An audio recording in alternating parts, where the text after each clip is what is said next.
Hi everyone, this is Carolyn Speaks, the State of Her World on Wednesday, September 23rd, 2020.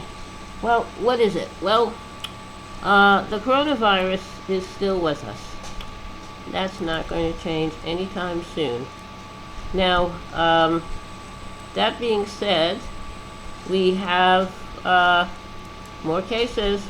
As of early this evening, we had 6,940,093 confirmed cases in the U.S. and 202,534 people have passed away from this virus. Never have happened, but it did, because our President Trump and his administration just ignored this, called it a fake news, a hoax, not real. Then people in among his supporters started getting the virus and dying, but that didn't stop him. He still calls it fake news and a hoax. He never ordered a national lockdown. He never ordered a national wearing of a mask mandate. Never ordered a national stay at home, only go when you have to, and only go when you absolutely have to, like the drugstore, the doctor, and the grocery store.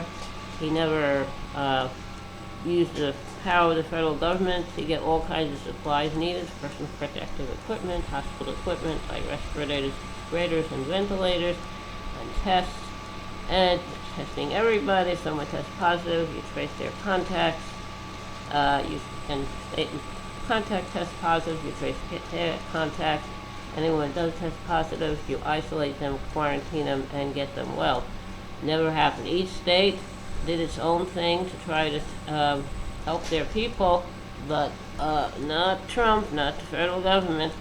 So that has to change. We have to take care of vulnerable populations, healthcare workers, essential workers, first responders, farmers, farm workers, agricultural workers, those living in detention centers, seeking asylum, those in jails, prisons, and have to help take all those people, the Native Americans on reservations, those who are homeless, living in shelters or on the street. So you have to protect them. The more cases you have, the more it spreads. Now, also, we still have a problem with racial strife, police violence against minority people. And George Floyd was murdered a few months ago in Minnesota by a white police officer, and there's been protests going on ever since. So we have to have criminal justice reform. We have to teach people basically from they were born, to treat everyone as they would like to be treated. So that's something that can be done. We also have an election coming up in a few months, so make sure you're registered to vote and learn the issues and the candidates to be on your ballot and vote. Vote by mail. That's the safest way. Check what your state allows. Mail in your ballot early enough so it'll get there. Trump and his people are trying to destroy the post office, so we have to fix the post office. And we also have an issue with drop boxes. Every state has drop boxes near election offices where you can drop off your ballot, and it's very secure, very safe. So if you don't trust the mail because of what Trump and his people are trying to do to the post office, you can put your ballot in a drop box near your polling location, and that works just as well. Now, so it's very important to do all this: the election, the virus, the police brutality against minority people, and schools. Schools should remain closed until it's safe for them to reopen. And we need to put all the money, as much money as we need into providing all students in the country with all the technology, all the equipment they need, and access to high-speed internet. And that's the way to go. That's what we should be doing. Have to protect the teachers, the staff, the students. And that's the way to go. Now, that being said, there's some interesting things that have happened. There's a, okay.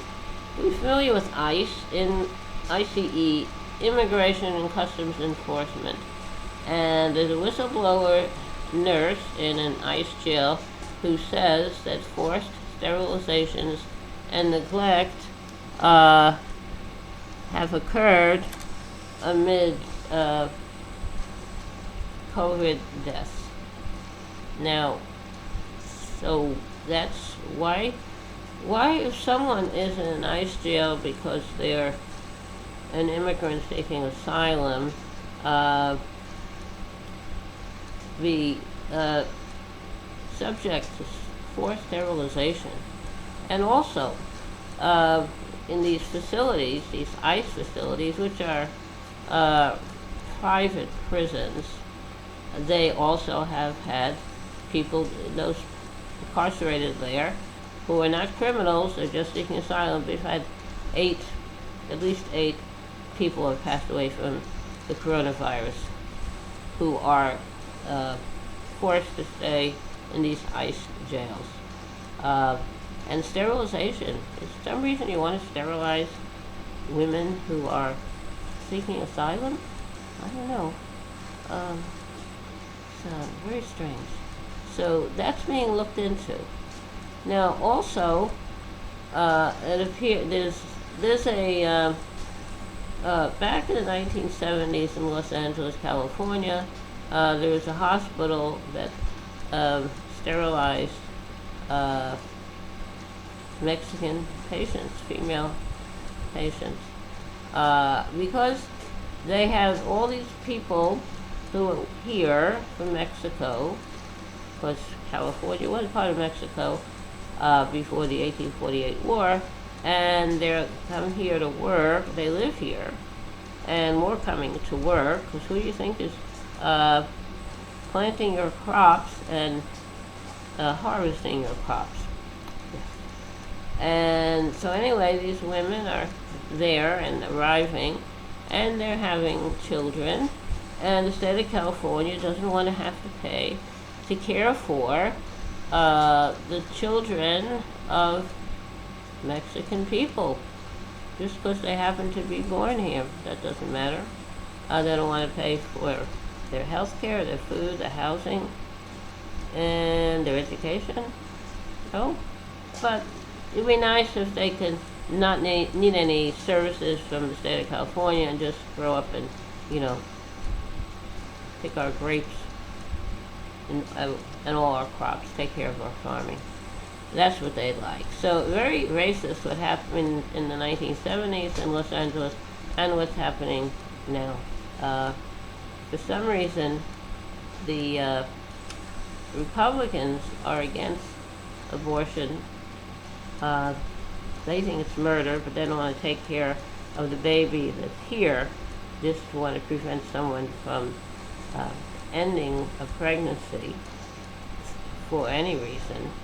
And the babies that are born, our Republicans don't want to take care of them. Housing, food, health care, education, no. So for some reason, that's what they're doing. This is all being looked into. The case with ICE, I believe that's a private prison in Texas somewhere, and then the forced sterilizations in the 1970s, and there's a documentary that has been created about that. That's called No Mas Bebes, NOMASBEBES. That's No More Babies. Okay, now that's very upsetting, but that's what's occurring. There are refugees all over the world as a result of the colonial powers seeking to control the world, the European colonial powers, Spain, Netherlands, England, Scotland, Wales, French, there, and that they colonized these countries because they wanted the resources, they wanted the powers, they control all these lands and all these people. Now, after World War II, the colonial powers started giving up their possessions in other lands, but they didn't do it in a way to help the people. For instance, there's a country called Burma. Burma has resources that oil companies want access to. British Petroleum wants access to the oil fields. So anyway, when the British gave Burma their independence, so to speak, they didn't turn Burma over to the citizens. They turned Burma over to the military in Burma, with the agreement that after a certain amount of time, the military would create a civilian, secular society. Well, that's not happening. There's a group of people in Burma, Myanmar is what they named the country, and it's a pretty much a Buddhist country, but there are also Muslims living there. They're called Rohingya, and they have been persecuted by the Burmese or the Myanmar military for a long time, and a lot of them have fled to other countries. For some reason, the Buddhists in Myanmar don't want the Rohingya. I don't understand. And that's not the only one. I don't know if many of you remember Sudan. There were a lot of conflicts there, and there's refugees from Sudan that have been persecuted in Sudan. So it goes on and on. So that's Burma, former Burma, and Sudan. And of course in the British Isles we have Ireland. Ireland, part of Ireland was called Northern Ireland, and that was really British. And then the Irish Republic was separate from that. But the Irish Republic, they were terribly discriminated against by the British and by the North Ireland people. And the Irish Republic is independent, but Northern Ireland is part of the British Isles. And so anyway, it's really complicated.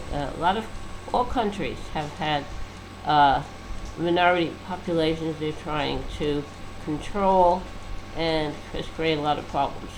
Well, we'll have to talk more about that on another time. Now, and one area you might be familiar with is Israel. Israel is a Jewish state that basically was created by the UN in 1948 after World War II, and Israel was inhabited by Palestinians. They called it Palestine. Actually, the British controlled that after World War I. They called it the Palestine Mandate, something like that. And what happened with the UN and the British, they created a small country called Israel, and pretty much a Jewish country, and those living in what became Israel who were not Jewish, they stayed. And but a lot of people left. There were villages that were destroyed, and the people fled. They went to Lebanon and other areas. So anyway, the Palestinian people are still being discriminated against by Israel, and they in Israel proper, and then there's Israel got more land in the 1967 war, where they fought with the Arab countries, and they got the West Bank and Gaza.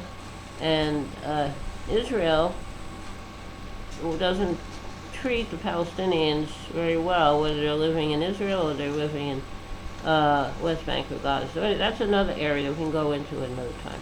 Anyway, I think maybe it's time to have a little song. And remember to vote. Remember to take care of yourself and others. I think the song I'd like to sing today is, let's see. Well, how about Michael? That's an old folk song. Don't know who wrote it. Michael rowed the boat ashore. Hallelujah. Michael rowed the boat ashore. Hallelujah. Sister helped to trim the sails. Hallelujah. Sister helped to trim the sails. Hallelujah. Jordan River is chilly and cold. Hallelujah. Chills the body but not the soul. Hallelujah.